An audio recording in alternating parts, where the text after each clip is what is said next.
Good morning. You'll have to forgive me and bear with me. I'm a little hoarse this morning.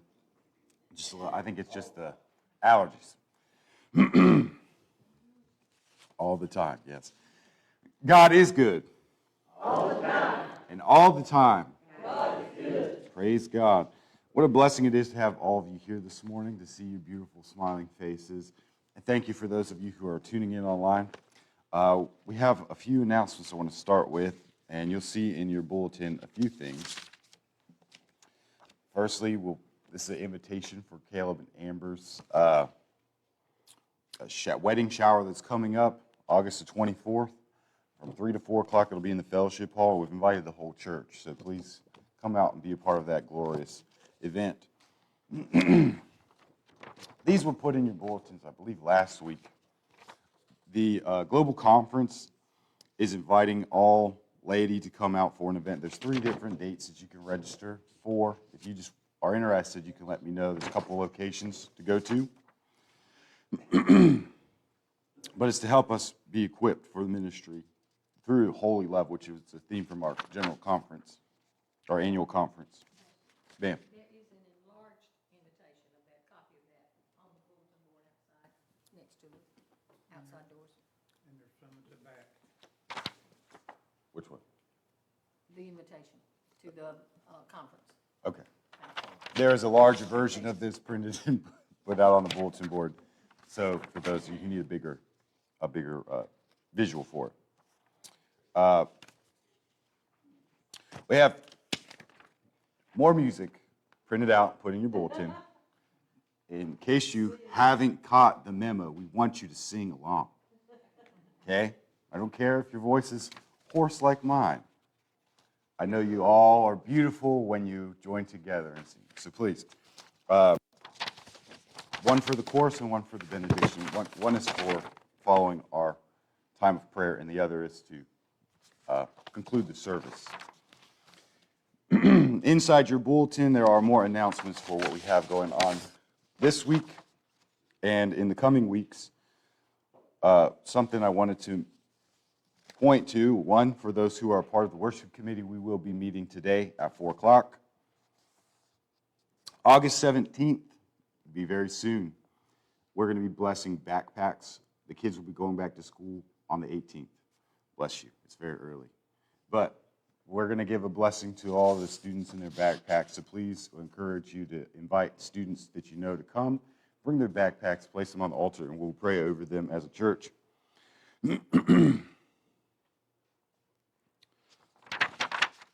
And one other thing that I wanted to point to was in your newsletter from last week.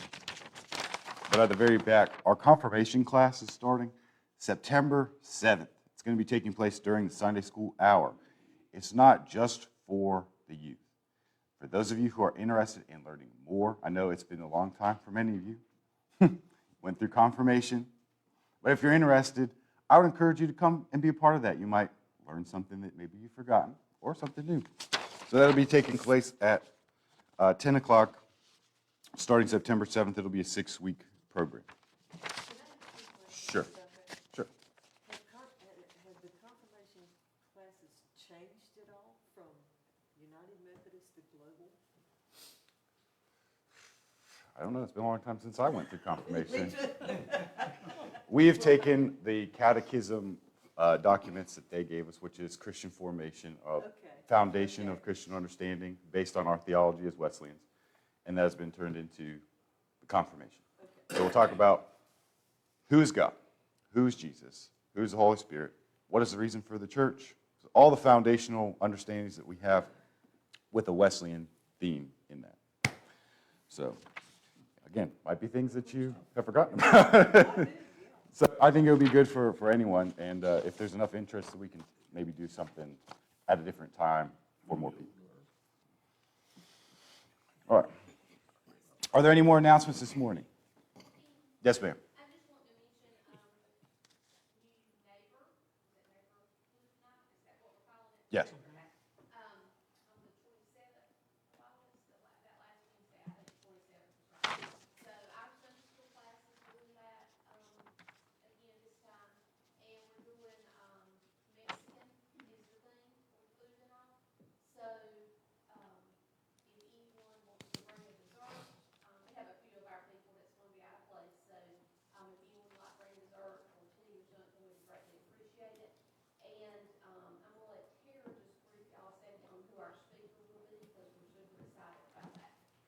you want to come up and talk to a microphone so that people on there can hear it? Sure about it? Okay. So Beverly Weeks owns it's a nonprofit. It's called Cry Freedom Ministries or Missions, and it is out of Goldsboro. The focus on her mission is to help those that have been victims of human trafficking. And so they do this by operating rescue missions, helping out with like the SBI and other local law enforcement officers. They go out and they do hotel outreach, and jail outreach, and they have a safe housing that they provide along with care management. But they focus on the spiritual needs of those victims as well. And so they have a couple of shops in downtown Goldsboro where they use this nonprofit to help support their missions, their ministries, and to provide safe housing for those human trafficking victims. So we are very blessed to have Beverly Weeks come out and share her testimony. She is an author, and she will bring some of her books that include her testimony. She will also have some jewelry that has been made by the survivors of those human trafficking, so they'll be for sale as well. But we look forward to hearing from Beverly Weeks. Mom and I attended Keener Methodist when she came out and presented there, and she has an amazing testimony to hear. So we look forward to getting her. I'll give the abridged version. August 27th will be our neighborhood night. Please invite friends. Those of you who are watching online, please feel free to come and join us. It's a Mexican theme. I know everyone around here loves some Mexican. You know, those restaurants are always packed right after church. Any of you guys try to go to a Mexican restaurant after church and you get there late? I understand why you guys like to get out on time. I'm just messing with you. But yeah, it's a Mexican theme, and we're going to have a guest speaker, Beverly Weeks. Very, very powerful testimony. Cry Freedom Ministries that helping supporting human trafficking victims. So please come out, invite your friends, invite your families, and just to hear this great testimony that she has in the ministry that she's doing just right up the road in Goldsboro and how it's affecting globally. Thank you. We have one prayer shawl this morning, Don Rayner, and there should be an insert in the bulletin.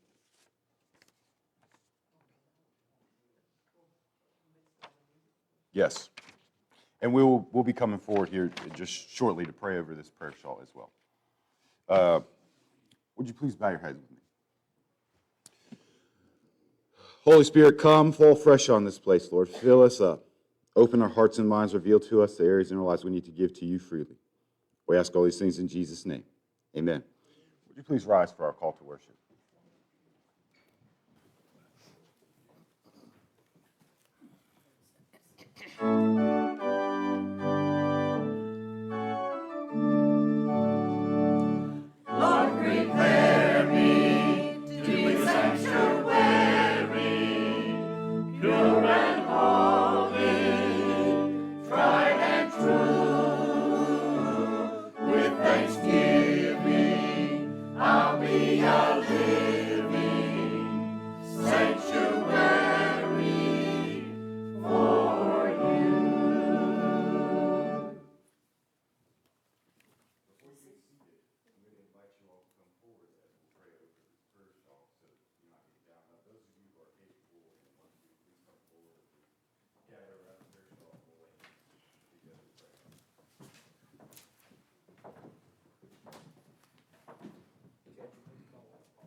Father in heaven, we ask a special blessing over this prayer shawl as it's received by Dawn, and as she's wrestling with open wounds from bacteria, from going to the beach. Lord, we ask that you would bring healing to her body, and that as she wraps this around her, that she would feel the presence of you filling her, Lord. I pray that she would feel the power of all of our prayers upon this.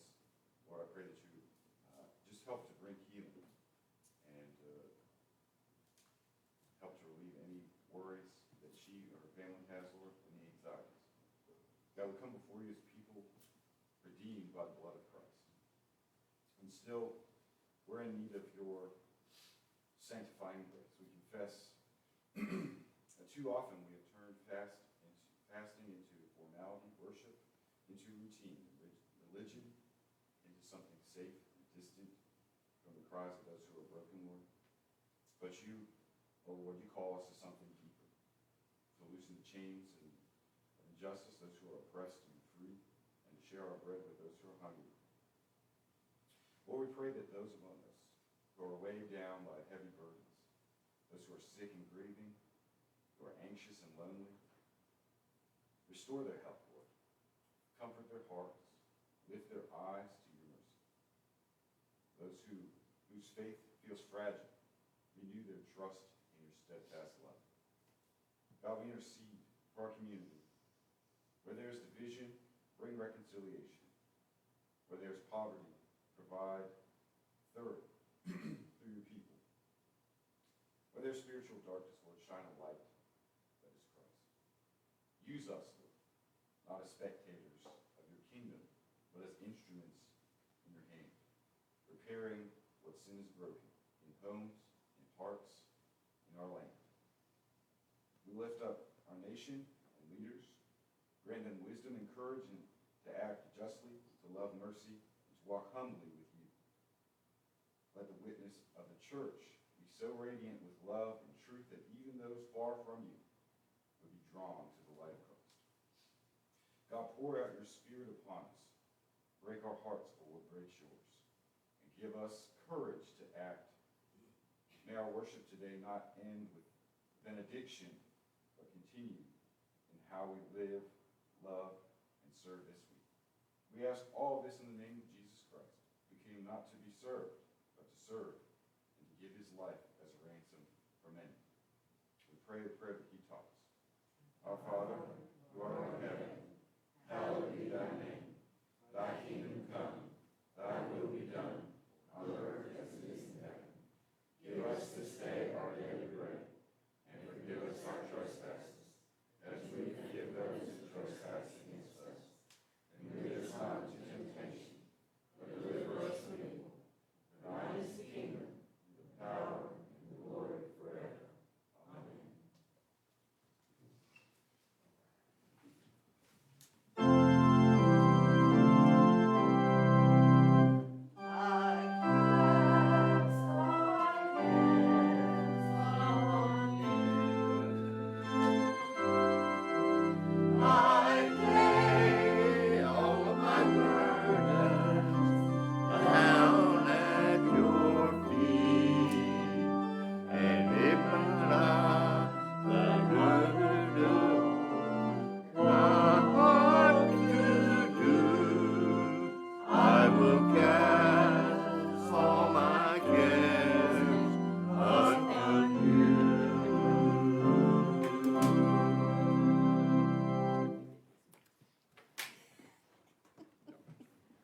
Would our ushers please come forward for our offering and gathering, please?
Receive this offering and bless it. Let it be used to the glory of your kingdom. In Jesus' name, amen.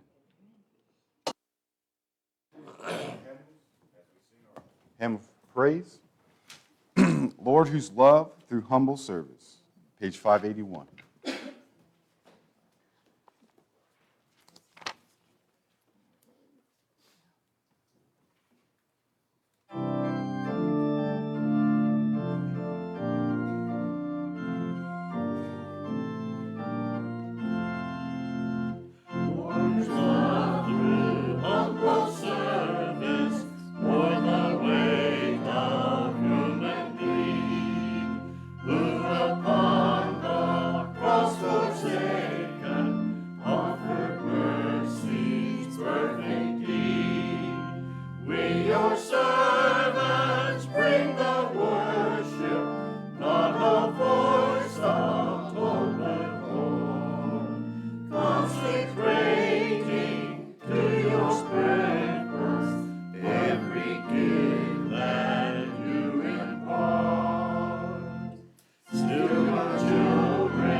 And now, if you have your Bibles, would you please open them for our lectionary reading?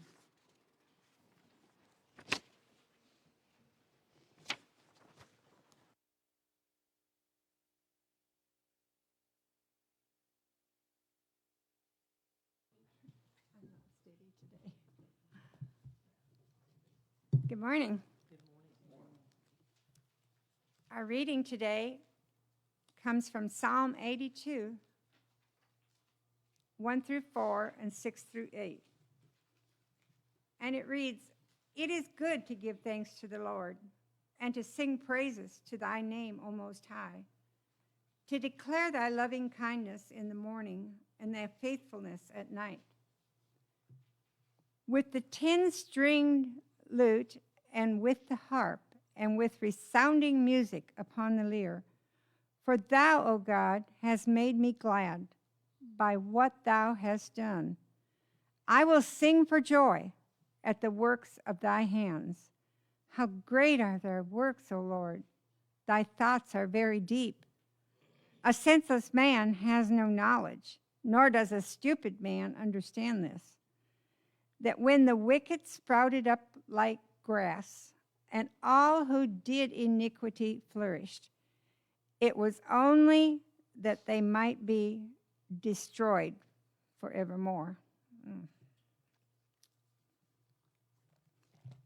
The New Testament reading is Luke 4:16 through 21. And he came to Nazareth, where he had been brought up, as was his custom. He entered the synagogue on the Sabbath and stood up to read. And the book of the prophet Isaiah was handed to him. And he opened the book and found the place where it was written, "The Spirit of the Lord is upon me, because he anointed me to preach the gospel to the poor. He has sent me to proclaim the release of the captives and recovery of sight to the blind, to set free those who are downtrodden, to proclaim the favorable year of the Lord." And he closed the book and gave it back to the attendant and sat down. And the eyes of all the synagogue were fixed upon him. And he began to say to them, "Today, this scripture has been fulfilled in your hearing." The word of God for the people of God. Thanks be to God.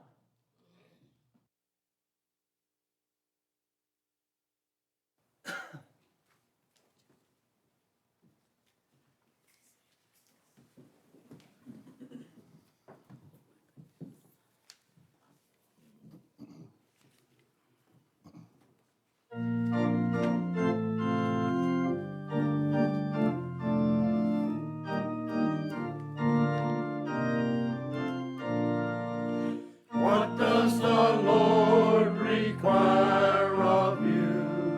What does the Lord require of you? What does the Lord require of you? What does the Lord require of you? What does the Lord require of you? What does the Lord require of you? What does the Lord require of you? What does the Lord require of you? To seek justice and love kindness, and walk humbly with your God. To seek justice and love kindness, and walk humbly with your God.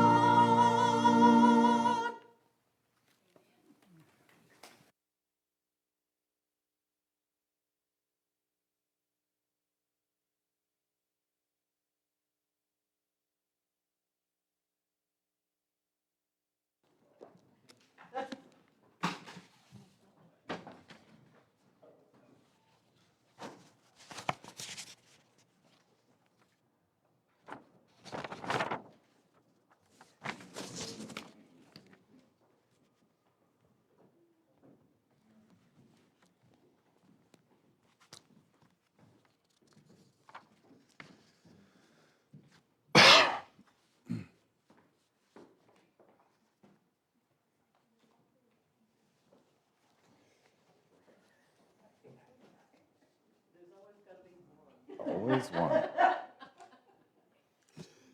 This is the second message in this series, A Place for You. I made this artwork just to demonstrate what we're going for here, a place for you. We all belong in the church.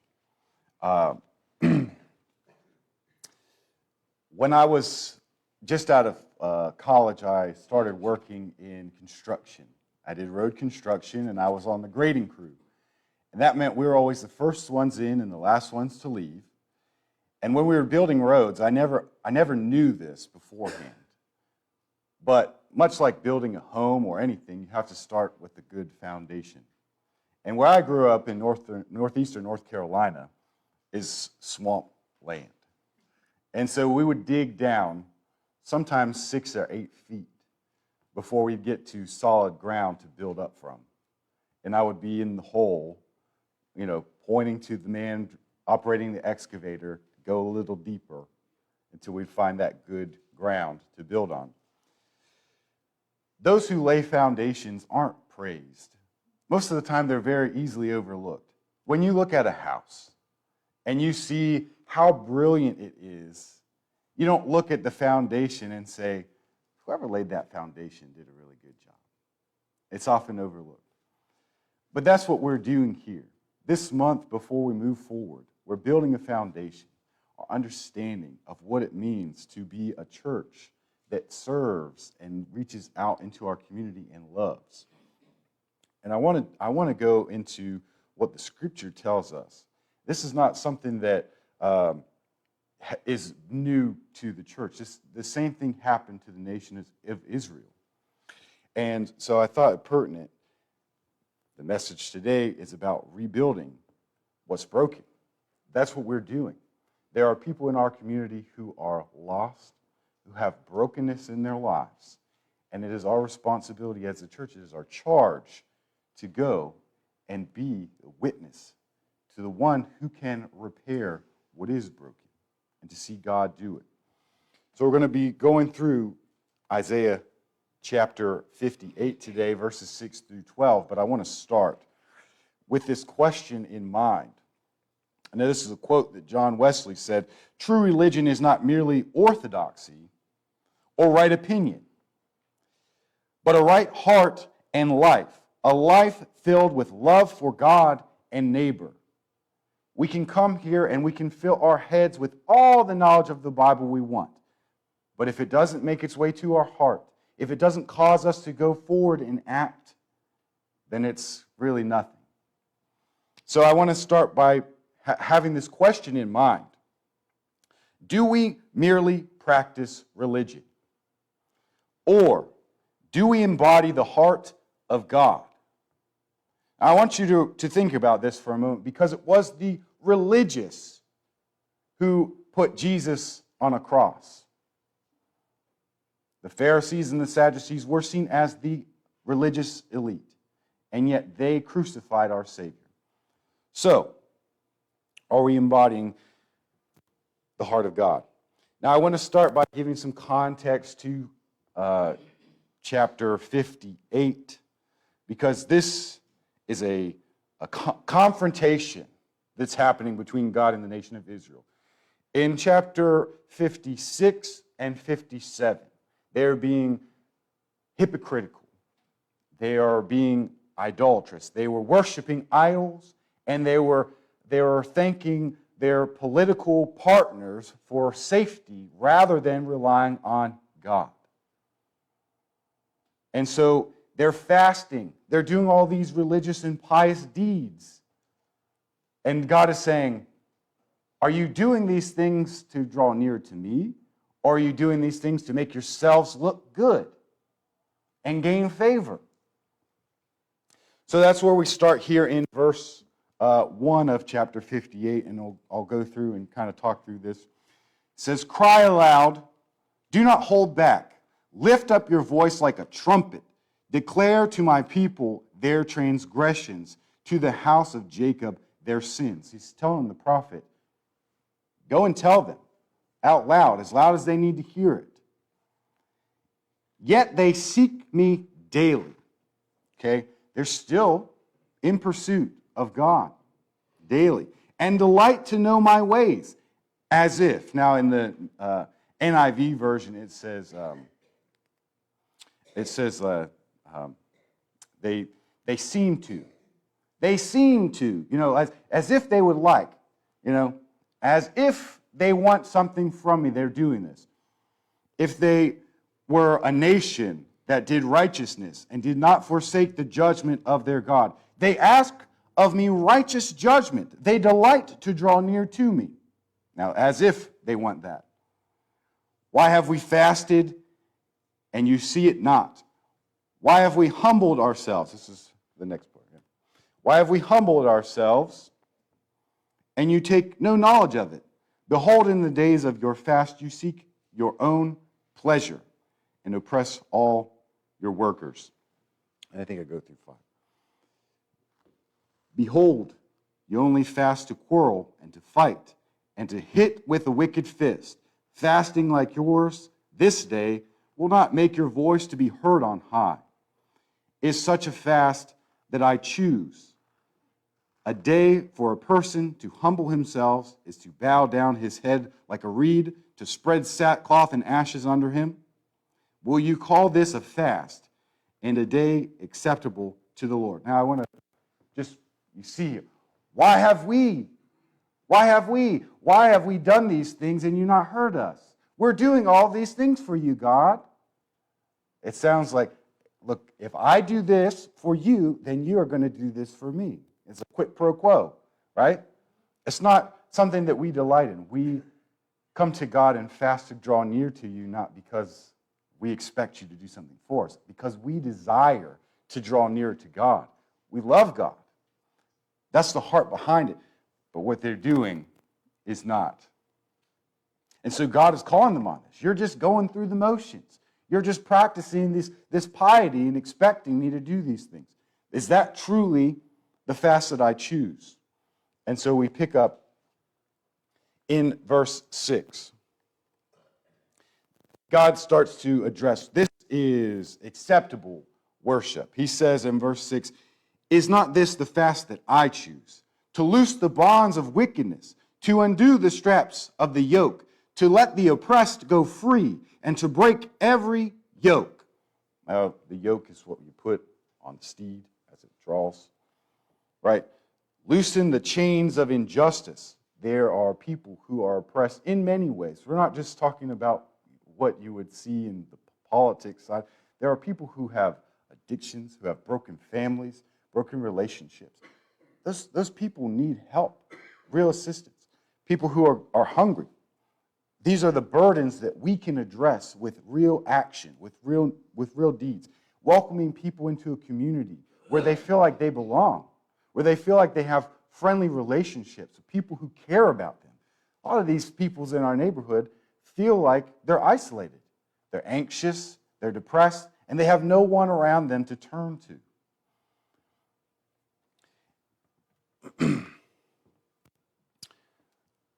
He continues on in verse 7.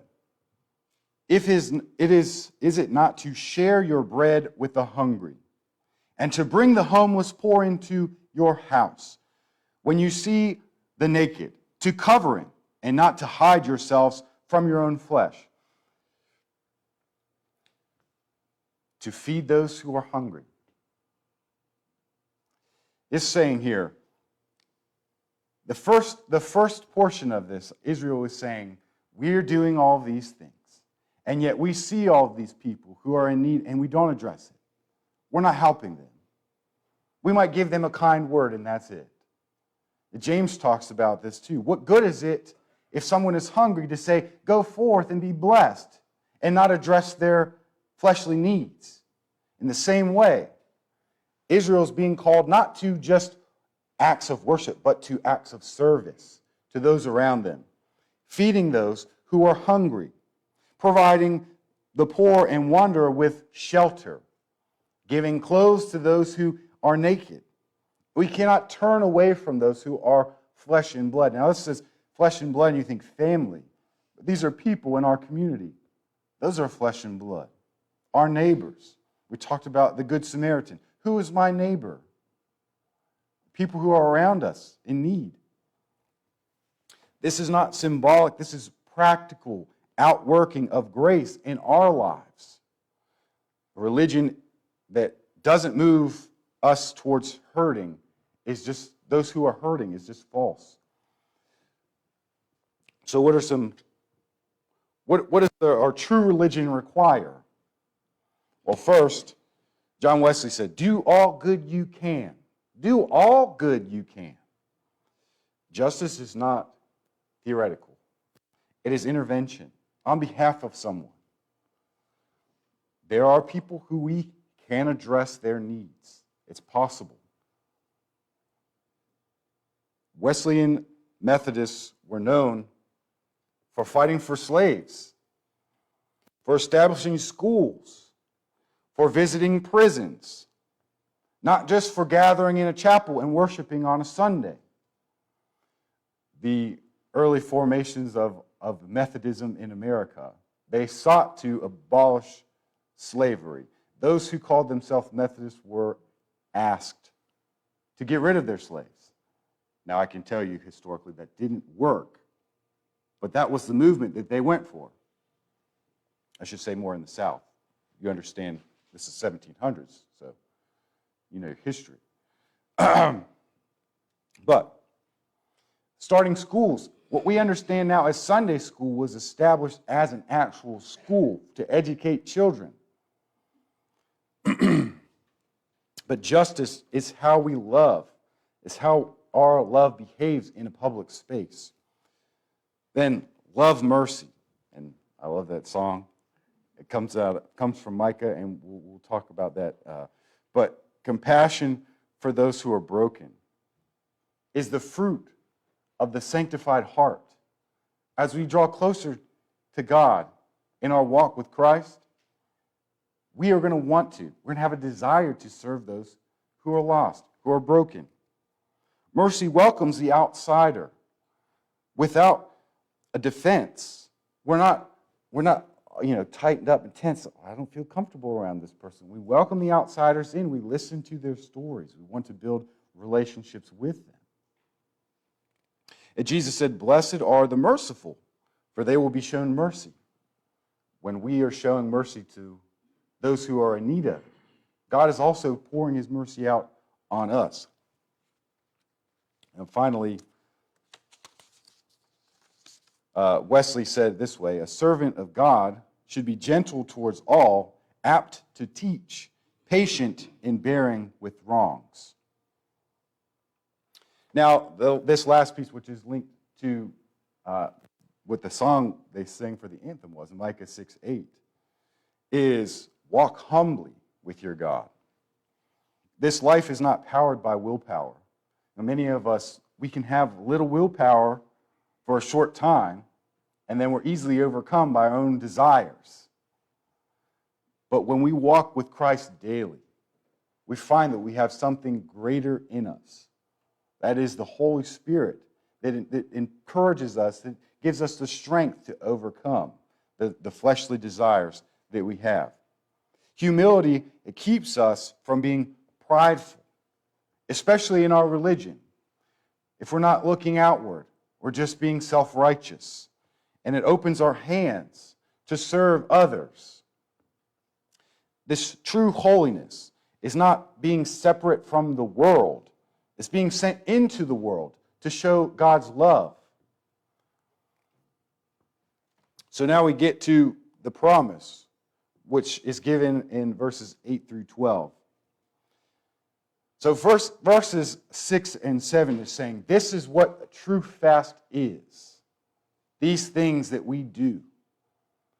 Then shall your light break forth like the dawn, and your healing shall spring up speedily.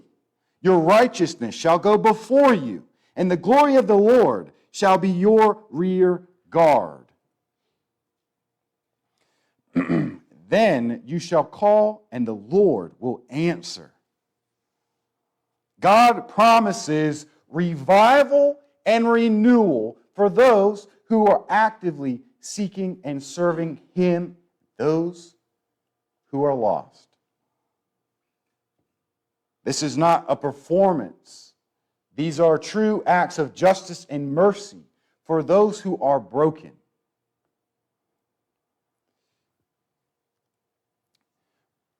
He continues on in verse 9. You shall cry, and he shall say, here I am. If you take away the yoke from your midst, the pointing of the fingers, the speaking wickedness, if you pour yourselves out for the hungry and satisfy the desires of the afflicted, then shall your light rise in the darkness and your gloom be as the noonday. Repentance includes reform.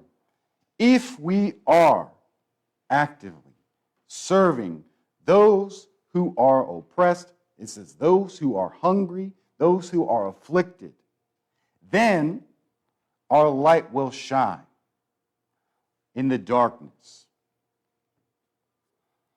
We must stop participating in any harm that we might be doing, whether it's direct or indirect. Must be aware of these things. And he continues to verse 11. And the Lord will guide you continually and satisfy your desire in scorched places. Now remember, last year, around this time, we hadn't got a lick of rain, and everything was dry. Scorched earth. This year, we got the opposite completely.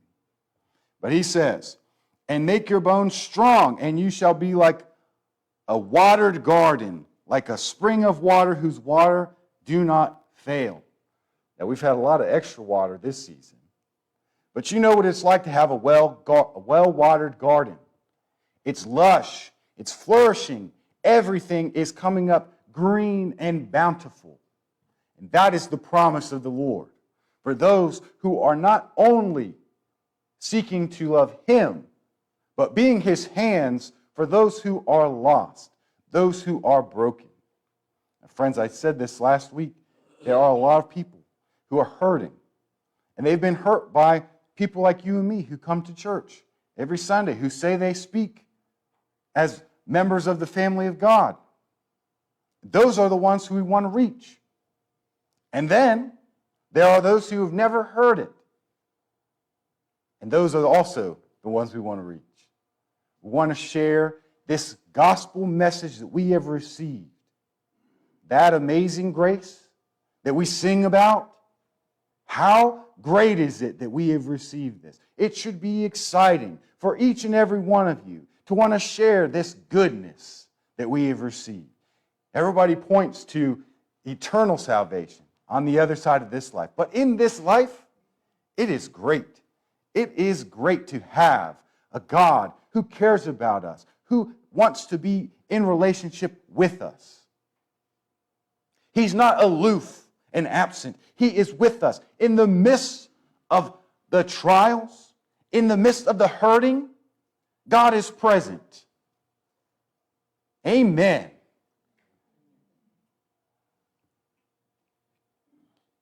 And continues into verse 12. And your ancient ruins shall be rebuilt. We went to Nehemiah and we were talking about Ezra and Nehemiah. The temple was destroyed. And he says, your ancient ruins shall be rebuilt. Do you feel like we're in a place now where we need to be rebuilt?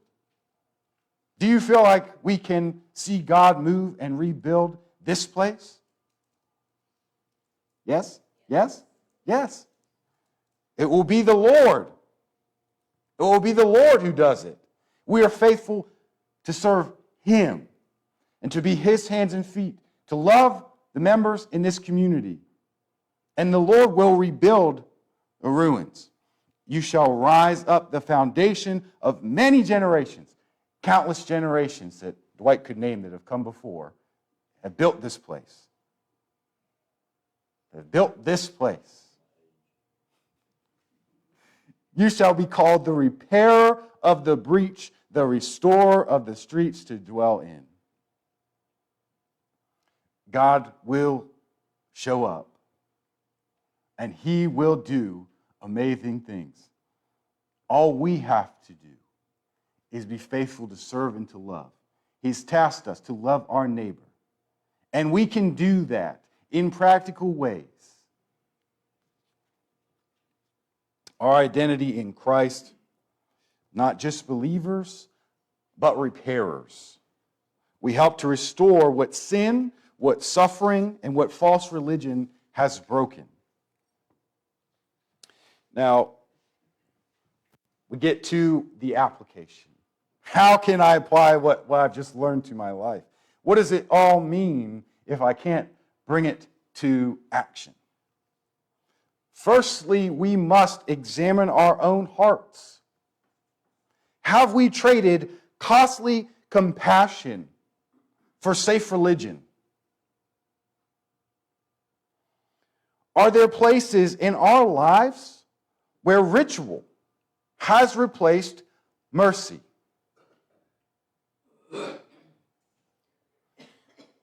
Next is to listen to the wounded.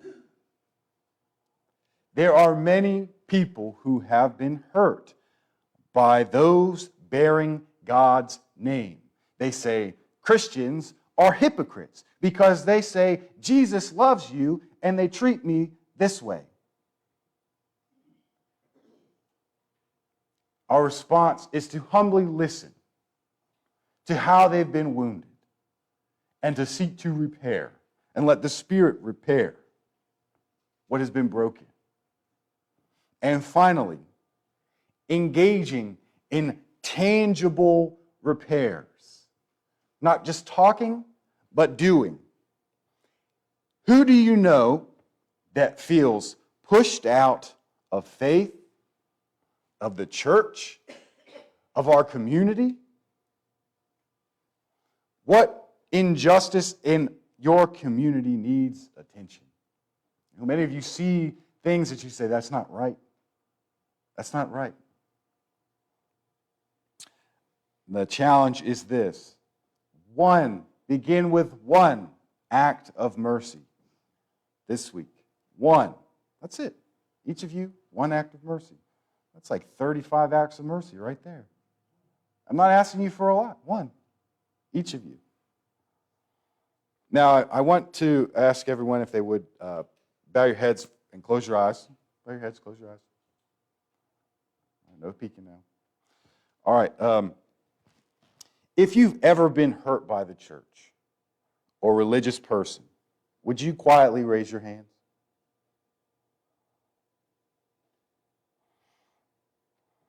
Now, I want to invite you to pray this with me.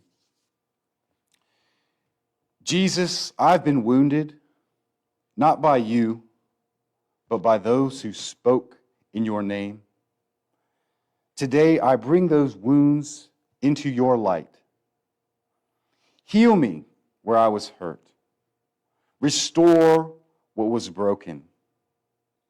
And use me to be a repairer, a restorer, a servant of your love. Amen. I want to end this message today with a charge. And this comes from Micah 6:8, which was the theme for our anthem today. I want to read this. He has shown you, O mortal, what is good. And what does the Lord require of you? To act justly, and to love mercy, and to walk humbly with God. This is the religion that God desires. Let us go and live it. Will you pray with me?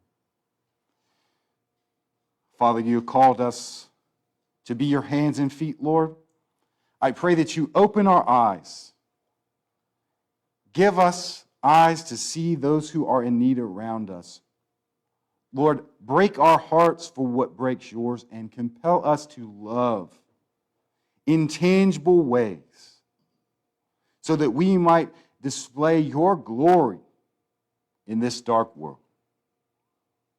In Jesus' name, amen.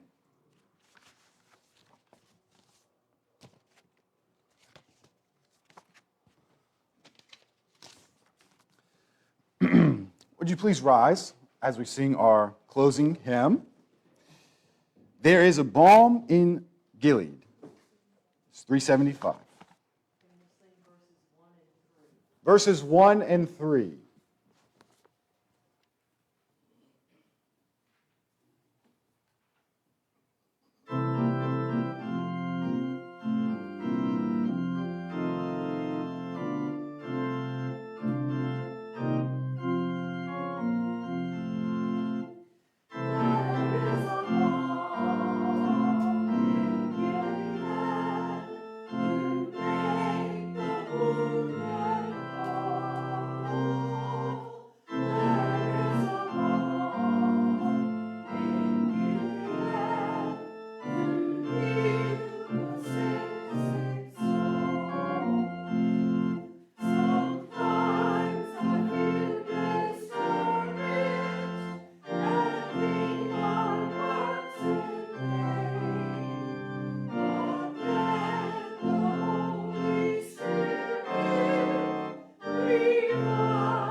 would you now receive the benediction? Go now in the grace and peace of God, who calls you not only to believe, but to follow. Go with compassion of Christ in your hands, the truth of his word in your mouth, and the power of the Holy Spirit in your step. Be repairers of what is broken, restorers of the streets to dwell in, and bearers of the light that no darkness can overcome. In the name of the Father, and of the Son, and of the Holy Spirit. Amen.